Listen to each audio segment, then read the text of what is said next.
Hello बच्चों, sky learning में आपका फिर से स्वागत है। तो बच्चों, आज हम करेंगे क्लास 11th का सेकंड लेक्चर, जो कि है हमारा डायमेंशन के ऊपर। तो लास्ट वीडियो में हमने 5 क्वेश्चन डिस्कस किए थे। आज हम इसके अंदर 6 क्वेश्चन पे आए हैं। तो क्वेश्चन नंबर 6 क्या कहता है बच्चों, जो कि आया हुआ है जेई 2023 के अंदर। ये क्वेश्चन ये है बच्चों कि dimension of 1/μ0 should be equal to this.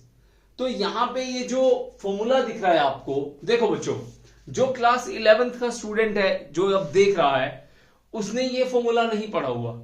ठीक है, अब सवाल ये आता है कि मैं ये फिर क्लास 11th में क्यों बता रहा हूं, क्योंकि बच्चों हमें करने हैं जेई के क्वेश्चंस। ठीक है, तो जेई में जो क्वेश्चंस आते हैं वो हमारे 11th 12th के मिक्स आते हैं। अब जब आप ये पेपर दोगे, ये कब होगा? 12th के बाद होगा, तब आप ये फॉर्मूला पढ़ चुके होगे। क्लियर है? मैं सिर्फ यहां पे आपको इसका डायमेंशन निकालना सिखाऊंगा कि डायमेंशन कैसे निकालते हैं। तुम्हें इसका फॉर्मूला भी बताऊंगा ये है क्या, और उसके बाद उसका डायमेंशन कैसे निकालते हैं। क्लियर है? तो जब आप 12th में ये कॉन्सेप्ट पढ़ लोगे तो आप खुद समझ जाओगे कि ये वाला क्वेश्चन हमने ये इस तरह पे कैसे सॉल्व किया। क्लियर है? तो क्या कहता है ये आंसर नंबर 6। आंसर नंबर 6 बच्चों, तो 1/μ0 तो यहां पे ये जो 1/μ0 है और एप्सिलॉन नॉट है, ये जो μ0 है इसको बोलते हैं मैग्नेटिक परमिएबिलिटी। अगले किसी क्वेश्चन में मैंने मेंशन भी किया हुआ है परमिएबिलिटी। ठीक है, तो ये मैग्नेटिज्म में पढ़ोगे आप, परमिएबिलिटी इसका नाम है। उसके बाद है एब्सोल्यूट परमिटिविटी, इसका नाम होता है एब्सोल्यूट परमिटिविटी। ठीक है, तो इन दोनों के मतलब एक बार मैं वैसे ही बता देता हूं नॉलेज के लिए। परमिएबिलिटी का मतलब होता है कि एयर जो होती है एक मैग्नेट को कितना मैग्नेटिक फील्ड फैलने के लिए अलाउ करती है। समझ में आ गया? और एब्सोल्यूट परमिटिविटी, देखो नाम में ही लग रहा है परमिट। परमिट का मतलब होता है अलाउ करना, कि एयर चार्जेस को इलेक्ट्रिक फील्ड कितना फैलने के लिए अलाउ करती है। मैं फिर से बता देता हूं, ये एक चुंबक है, ये हवा है, तो चुंबक का एयर में मैग्नेटिक फील्ड फैलाना उसको बोलते हैं हम लोग परमिएबिलिटी। क्लियर है? अगर यहां पे एम आ जाता तो कोई मीडियम हो जाता, जैसे वाटर, ठीक है, ग्लास, कुछ भी। और एब्सोल्यूट परमिटिविटी का मतलब होता है चार्जेस जो होते हैं। एग्जांपल लेता हूं, आप इस मार्कर को सिर पे रब करो और उसके बाद आप एयर में किसी कागज को चिपकाने के लिए अगर इसके पास लेके जाओगे तो एयर कितना अलाउ करेगी इसके फील्ड को फैलने के लिए। आई होप समझ में आ गया होगा। तो 11th वालों के लिए इतना इनफ है कि ये है क्या। अब ना इसका एक फॉर्मूला होता है, क्लास 12th में आप पढ़ोगे, C इज इक्वल्स टू 1/μ0 ठीक है, C का मतलब होता है velocity of light in air और वैक्यूम। तो अब देखो इस फॉर्मूले में और इस फॉर्मूले में क्या डिफरेंस है। अगर मैं दोनों तरफ स्क्वायरिंग कर दूं तो मेरा फॉर्मूला बन जाएगा 1/μ0 क्लियर है? तो ये देखो बिल्कुल आसान हो गया। अब आपको यहां पे C का मैंने नाम बता दिया, वेलोसिटी ऑफ लाइट। तो वेलोसिटी ऑफ लाइट मतलब वेलोसिटी के डायमेंशन क्या होते हैं बच्चों? वेलोसिटी के डायमेंशन होते हैं डिस्प्लेसमेंट बाय टाइम। तो LT यही होते हैं वेलोसिटी के डायमेंशन, L/T होते हैं। अब यहां पे क्या डायमेंशन है? वेलोसिटी का स्क्वायर है। तो यहां पे अगर मैं दोनों तरफ स्क्वायर कर दूं तो मेरा आंसर आ जाएगा L2T2, यही मतलब है। तो ऑप्शन में देखो, अगर आप L2/T2, ऑप्शन नंबर बी जो है हमारा, वो आपके इस क्वेश्चन से मैच कर रहा है। समझ में आ गया? अब आपको यहां पे इन दोनों के डायमेंशन की नीड है ही नहीं। आपके सामने सीधा C के डायमेंशन अगर हो तो आप उसको स्क्वायर करके आंसर को फाइंड आउट कर सकते हो। आई होप समझ में आ गया होगा जो मैंने ये बताया। ओके, नेक्स्ट क्वेश्चन पढ़ो बच्चों, ये क्या कहता है। तो नेक्स्ट क्वेश्चन के अंदर क्वेश्चन नंबर जो 7 है, ये हमें ये कहता है कि हमारे पास एक फॉर्मूला दिया हुआ है B²/μ0। Answer number 7, B²/μ0। तो B² B means magnetic field, clear है, और μ0 मींस परमिएबिलिटी। तो ये भी क्लास 12 से रिलेटेड है और ये कब आया है? 2024 के पेपर में आया हुआ है। तो इसके डायमेंशन कैसे निकालेंगे?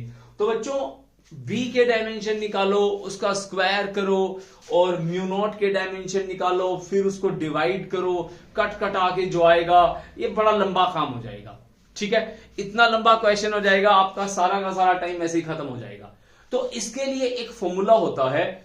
देखो क्लास 12th वाले बच्चे अगर देख रहे हैं तो आपको ये फॉर्मूला आपने पढ़ा होगा, B square by 2 mu naught, इसको बोलते हैं energy per unit volume.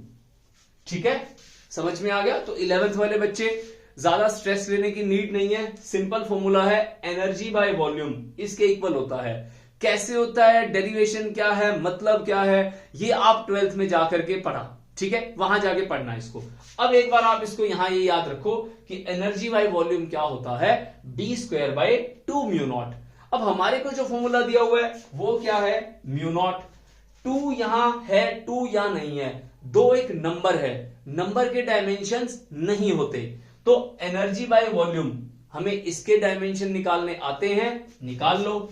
Energy के डायमेंशन क्या होते हैं, m1 l2 t-2 divide by volume क्या होता है, l क्यूब। तो कितना आंसर आ गया, m1 l2 t-2 l-3।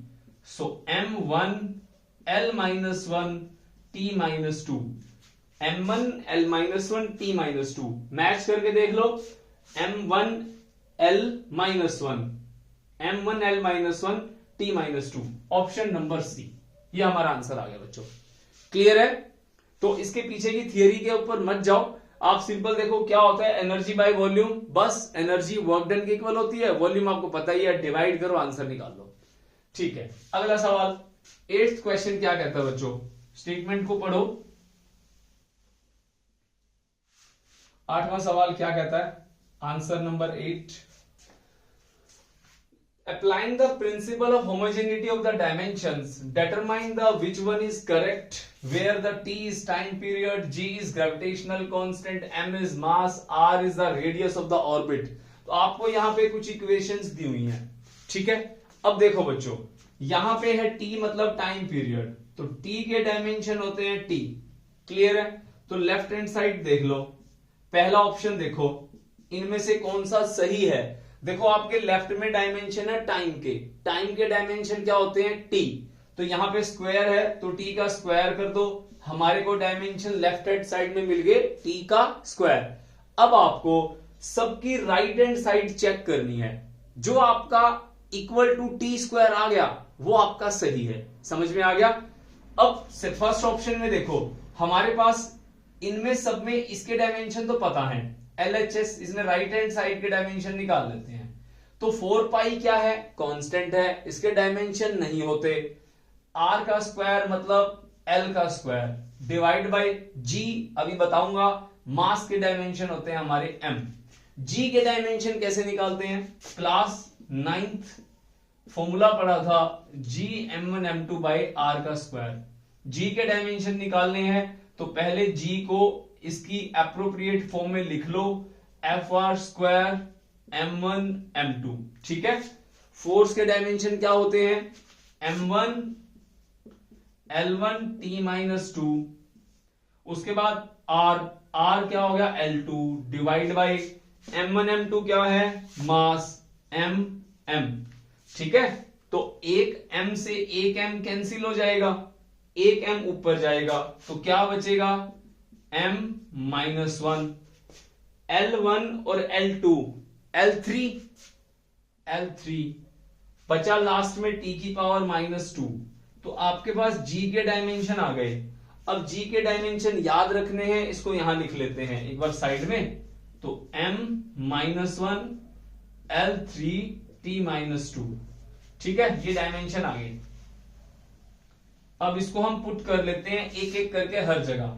तो यहां पे आ गया क्या, m-1 L3 और t-2।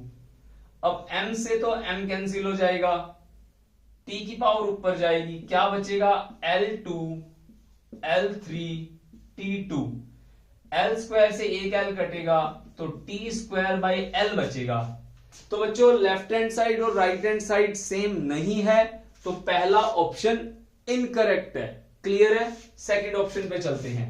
Option number 2, T square हमारे पास एलएचएस में है, टी स्क्वायर, और उसके बाद क्या है आरएचएस के अंदर, राइट हैंड साइड के अंदर क्या है 4 पाई स्क्वायर, छोड़ दो आर का क्यूब है, मतलब एल का क्यूब हो गया, डिवाइड बाई जी, जी के डायमेंशन वो निकाल रखे हैं m-1 L3 T-2 m हो गया, L3 से L3 कैंसिल हो गया, m से m कैंसिल हो गया, T माइनस ऊपर जाके क्या आ जाएगा T2।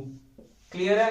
तो आपके पास सेकंड ऑप्शन के अंदर जो है टाइम के डायमेंशन सेम आ रहे हैं, जो कि लेफ्ट हैंड साइड में है और राइट हैंड साइड में है, तो हमारा ऑप्शन नंबर बी जो है वो करेक्ट रहेगा। समझ में आ गई बात? क्लियर हुआ कैसे करते हैं इसको? ओके, अगला सवाल पढ़िए। क्वेश्चन नंबर 9 क्या कहता है? ये कहता है कि डायमेंशन फॉर्मूला बताओ लेटेंट हीट का। अब 11th का कॉन्सेप्ट है लेटेंट हीट, ठीक है? तो लेटेंट हीट का फॉर्मूला मैं बता देता हूं। फॉर्मूला क्या होता है लेटेंट हीट का? आंसर नंबर 9, नाम क्या है लेटेंट हीट। लेटेंट हीट होती क्या है? Q is equals to m into L, L is equals to Q by m। Q stands for energy and m means mass, L means latent heat. Clear है बच्चों? Formula ध्यान रखना। तो latent heat होती क्या है, 1 मिनट के लिए बता देता हूं। लेटेंट हीट वो होती है जो किसी भी सॉलिड, लिक्विड या कोई भी मटेरियल उसकी स्टेट चेंज कर देती है, उसका फेस चेंज कर देती है। जैसे पानी, आप पानी को फ्रिज में रखते हो, थोड़ी देर बाद आप जाकर के देखते हो कि उसकी स्टेट बदल रही है। आइस बॉक्स में रखते हो जब आप, वो आइस में कन्वर्ट हो जाता है। क्यों? क्योंकि कंटिन्यूसली फ्रिज उसमें से क्या कर रही है, हीट निकाल रही है। टेम्परेचर तो आपने नहीं छेड़ा ना, आपके फ्रीजर का जो टेम्परेचर है वो तो वही है, और कंटिन्यूसली उसमें से हीट निकल रही है। तो थोड़ी देर बाद आप देखोगे क्या होता है, उसके अंदर उसकी स्टेट चेंज होकर के वो आइस में कन्वर्ट हो जाती है। सेम ऐसे अगर आप उसको बर्नर पे रखते हो, आप बर्नर पे रख के अपना काम करने चले गए, थोड़ी देर बाद आए तो पानी उबल उबल के थोड़ा सा रह गया, तो कहां गया सारा पानी? इवेपोरेशन, वेपर्स में कन्वर्ट हो गया, just because of latent heat. Clear है? ओके, अब इसके डायमेंशन क्या होते हैं? Q क्या होता है? Heat m1 L2 T-2 divide by m, तो m से m कट गया, L2 T-2। अब यहां पे m0 लगा लो इसके आगे, तो ढूंढने में दिक्कत नहीं आएगी। m0 L2 T-2, चारों में से चेक करो कौन सा ऑप्शन है। m0 L2 T-2, m0 L2 T-2, तो पहला ही ऑप्शन करेक्ट है, ए। क्लियर है? बाकी सब पे तो m की वैल्यू है ना, मतलब यहां पे l की वैल्यू 2 है, यहां m1 है, यहां m1 है। समझ में आ गया? तो बच्चों ये है हमारे लेटेंट हीट और कुछ 12th के रिलेटेड क्वेश्चंस, ठीक है? तो अब हम करते हैं हमारा अगला सवाल, क्वेश्चन नंबर 10। तो नेक्स्ट है बच्चों हमारा क्वेश्चन नंबर 10। क्या कहता है ये कहता है हमारे को एक इक्वेशन दी हुई है, x plus A by Y square Y minus B equals to R T. X यहां पे प्रेशर है, y यहां पे वॉल्यूम है, r गैस कांस्टेंट है एंड t टेम्परेचर है। तो the physical quantity equivalent to a by b is, आपको यहां पे a और b के डायमेंशन फाइंड आउट करने हैं, और उसके बाद उसको पता लगाना है कि इनमें से किसका डायमेंशन मैच करता है a बाई b के साथ। क्लियर हुआ? समझ में आया क्वेश्चन क्या कहता है बच्चों? ओके, तो सबसे पहले हम फाइंड आउट करते हैं a के डायमेंशन और b के डायमेंशन। सो x क्या है? प्रेशर। अब ये प्रेशर है तो ये वाली टर्म भी प्रेशर होनी चाहिए ना, क्योंकि सेम क्वांटिटीज जो होती है हम उसको ऐड कराते हैं, ठीक है? सो x is pressure. Clear? So pressure में जो जुड़ रहा है वो प्रेशर ही है, y हमारा वॉल्यूम है। तो कहने का मतलब है प्रेशर के डायमेंशन क्या होते हैं? Force per unit area. तो फोर्स क्या होता है बच्चों? m1 L1 T-2 divide by area L2। So m1 L ऊपर गया, L1 T-2 L-2। क्लियर है? नीचे वाली टर्म को ऊपर लेके जाएंगे तो माइनस हो जाएगा, तो आपका आंसर क्या आएगा x का?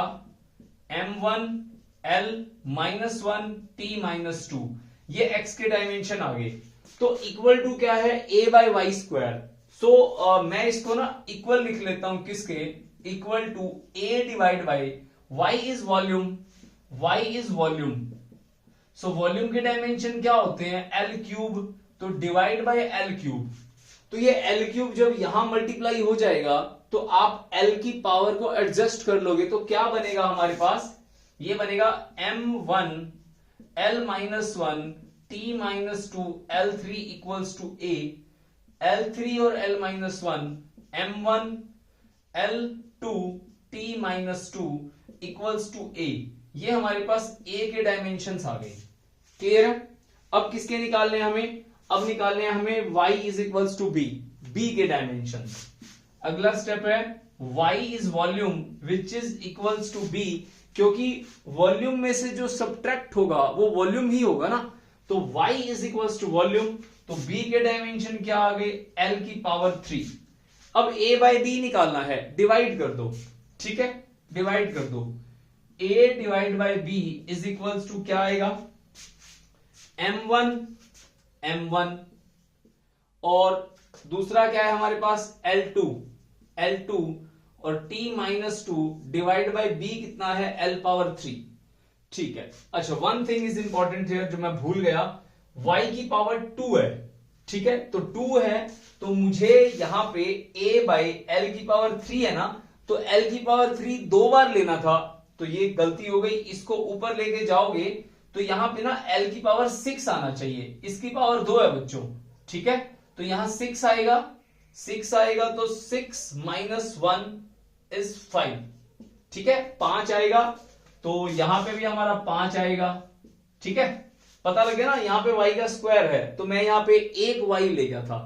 ओके, बस अब इसको इससे काट दो, तो a बाई बी किसके इक्वल आ गया, m1 l5 t -2 और l ऊपर जाएगा l -3, so m1 l2 t -2, m1 l2 t -2, m1 l2 t -2 is the dimensional formula of the work done and work done is equivalent to energy। सो हमारा option जो रहेगा इसके अंदर वो रहेगा C। तो ये हमारा आज का जो क्वेश्चन था वो लास्ट क्वेश्चन था बच्चों। अगले वीडियो में हम मिलेंगे कुछ अच्छे फॉर्मूलाज के साथ, कुछ पावर वाले, कुछ एक्सपोनेंशियल फंक्शन, कुछ लॉगरिथमिक टाइप, इस तरह के डायमेंशन करेंगे बच्चों। क्लियर है? तो मिलते हैं बच्चों अगले वीडियो में, तब तक के लिए बाय बाय, टेक केयर।